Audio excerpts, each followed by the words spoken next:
กราบสวัสดีพ่อแม่พี่น้องสุขุสุคนเนาะมื้อนี้ก็เจอกับบ่าวดำเช่นเคยเนาะพี่น้องเนาะมื้อนี้เฮาก็มาเที่ยวกับทีมงานเนาะพี่น้องบอนอ่างโต้งห้วยปิ้งพี่น้องเอ้ยเฮามาชมวิวบ่ได้ไปมันดนแล้วพี่น้องประมาณว่า4กว่าปีแล้ว กับเสี่ยงมีเสียผู้ มากับทีมงานกระปอกกระแปกนี่พี่น้องเอ้ยโอ้คักอีหลีบ่ได้ไปดนเติบแล้วก็พัฒนาเติบได้กินเฮานี่พี่น้องเฮาไปเบิ่งนำกันเลยคลิปยาวเลยพี่น้องเลยเป็นจังไดไปเลยได้ดีจักสัน ทิพกรเข้าเบิ่งทิพกร ต้องร้องตลกมีด้วยแชร์ออก อุ้ยดิ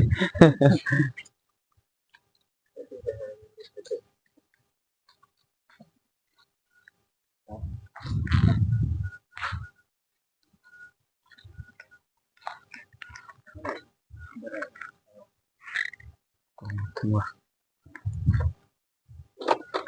ไป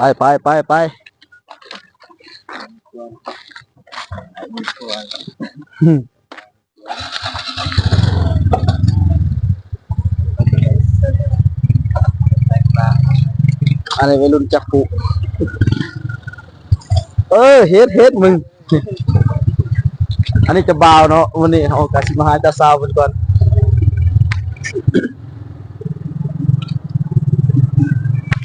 ดักจึงเฮาก็เริ่มพัฒนาแล้วเนาะพี่น้องเนาะเฮาก็บ่ได้ไปดนแล้วแต่ได้นี่ผมบ่ได้เห็นเหือจักอยู่ใส่เหือมันคู่เลยทะลุมนี่อันนี้เนาะบนห้องเพลงพี่น้องแล้วก็วงดนตรีนุ่มนุ่มจับปุเขาจะเคยขึ้น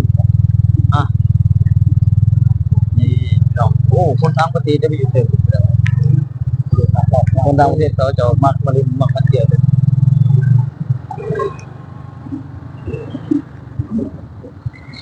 เฮ็ดวัยรุ่นรถแปลงย่องโอ้คาไปพี่น้องเลยอันนี้มันจะเป็นประตูโป่งกับประตูเขาอันนี้ขั้นบ่มีบัตรบ่มีเบอร์นี่อันนี้เขาบ่ได้ไปลุยไปลุ้น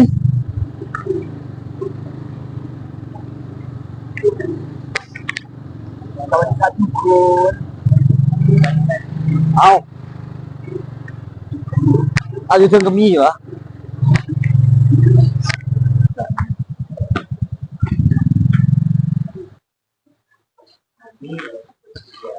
อันนี้เขาเฮ็ดยังบ่ทันแล้วบ่ติดก่อน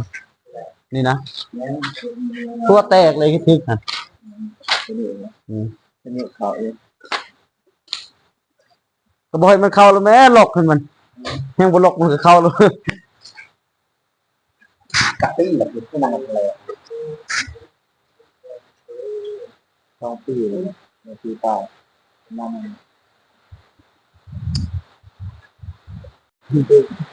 โอ้ฝนตกใช้หูบ่ได้แล้วมาถึงงานเขาก็มาเสียเวลาเปล่าๆมายืนซื่อๆแล้วบ่มีหยังดอกไปกินหยังว่าสิไปถ่ายรูปเนาะสุดท้ายก็บ่ได้รูปจักดิเลยอันนี้จะได้โกดเอาได้พี่น้องถึงงานเฮาจังได๋สิพาไปแต๊บอยู่ดอกแต๊บแต๊ะเมื่อแต่นี้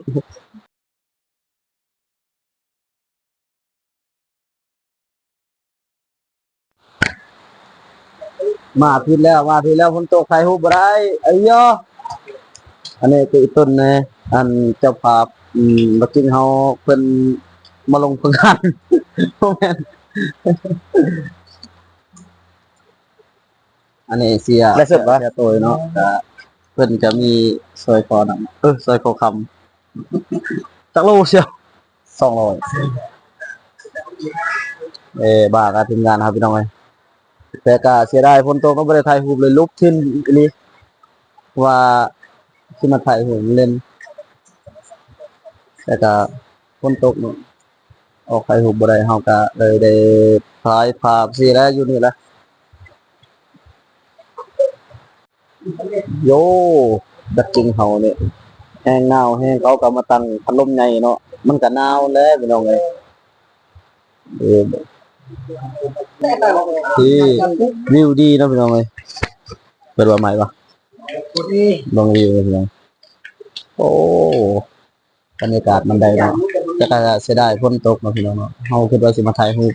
แต่ลมมันไปบ่ได้เลยฝนตก เบิ่งแม่ จะขึ้น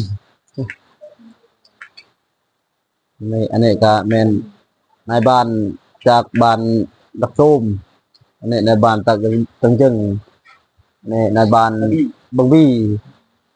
ครับแต่ละนายบ้านทำบ่แม่นธรรมดาได้นี่ เห็นว่าก็ได้แต่เงินบ่มีจักกี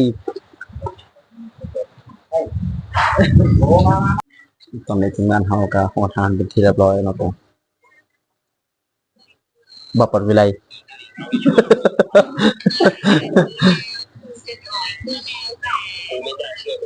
บางคันของเจน ที่ดังๆ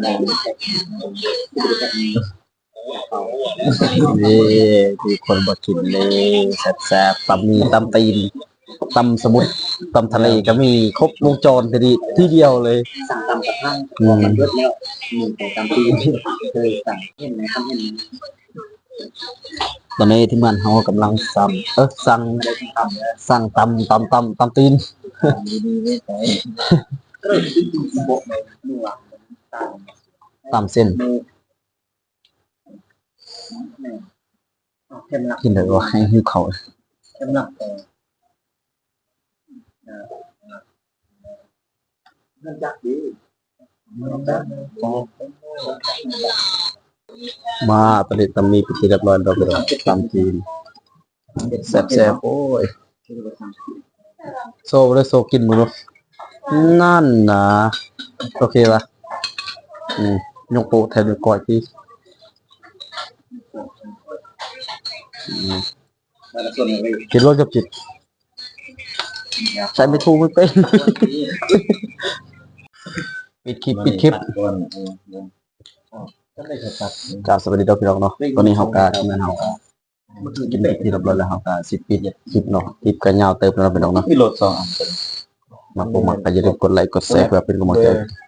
นี่ ไปพากติดตามช่อง YouTube กัน นี่ เด้อ เบอร์ไอ้ แล้วก็ Facebook เบอร์ไอ้ บายเจอกันคลิปใหม่เด้อพี่น้องเอ้ยอันนี้ก็ยาวเติบไปเด้อเนาะ